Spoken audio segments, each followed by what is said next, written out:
I took on the challenge of trying to develop a much bigger sports presence on campus and to develop a relationship with ESPN, and called upon an RIT alum down there by the name of Sean Bratches. He was an executive vice president at the time. He's certainly moved on now and has taken on a much bigger role at ESPN. But I laid this all out for him. And I was looking at the time to see if there could be a bridge between ESPN and RIT. Wasn't quite sure exactly what I was asking for, but I wanted to bring the ESPN excitement to RIT. And so working with him, we came up with the idea of actually creating this television program. We thought it'd be a great idea to have a sports center desk where RIT students could get up and either ad-lib or kind of read a scripted highlight, and then they can have some fun with it. We didn't even have a name for it. I mean, when I got hired, I didn't even have a desk. It was just one of those things that was so brand new and so different, and something the university hadn't really tried before. That was really kind of intriguing to me. And I knew that if I did work here, that we'd have the support of the university, and having the backing of ESPN was a huge boon to us in the beginning. You came here in 2002, which in February of 2002, the first show aired. And I'm Joe Versage. Today we're kicking off our inaugural show about RIT and the diverse athletic programs it offers its students. How did that make you feel? That was great. It was nerve-wracking. The reason it was so important for us is because we literally had a handful of students working for us at that time. There was literally, I think, 3 students and myself were doing SportsZone at that time. That first episode was a real eye-opener, and it was a lot of fun. It was a lot of work, a lot of long hours. It's only a couple of months. We went from literally 0 to putting a show on the air. And again, we didn't have any high expectations for our first show. We just wanted to get out there and get our name done. We didn't have very much graphics. We didn't have a lot of the things that we have take for granted now today. Right from the beginning, the point of it was the students were working on projects that they wanted to work on. And the athletics department, the people that we interviewed at that time in the early stages, were just grateful to show their programs, to show their sports, and to get some exposure in Rochester. That was fantastic. Did you have any doubts about the production of the show when it first started? Oh, absolutely. Once I saw after a few episodes that these kids had it, nailed, and we had great on-air talent to help guide it. John Tutulio has been an exceptional mentor for a lot of our students from day one.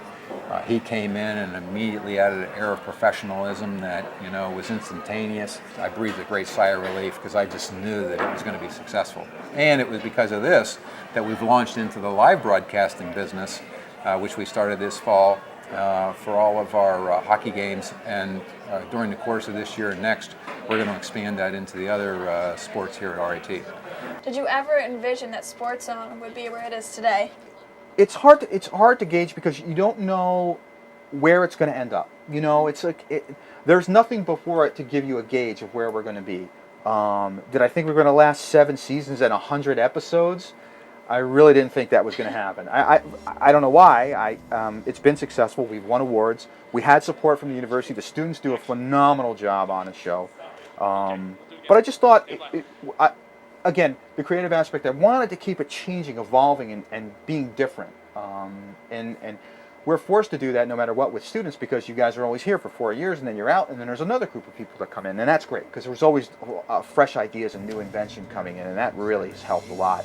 Those first initial 4 students turned into 10, which turned into 20, which turned into almost 100 students that work for us today. I know that there are literally dozens of former students who have gone on to great careers. It's extremely gratifying to see this thing emerge from the standpoint that students came here perhaps with a certain discipline in mind, and when they got here and they saw this great experience, they actually found their passion, and they've gone on now to careers where they're excited, they're contributing, they've been able to demonstrate to those companies the value of an RIT degree, and how highly trained and highly educated they come out of here and prepared for the workforce. I think one other benefit of the SportsZone at RIT is the fact that being live, and even the segments that aren't, being distributed and disseminated to throughout Time Warner cable systems upstate New York is a great recruiting vehicle, and it's a great, I think, a value element that reinforces, the value of the RIT experience, and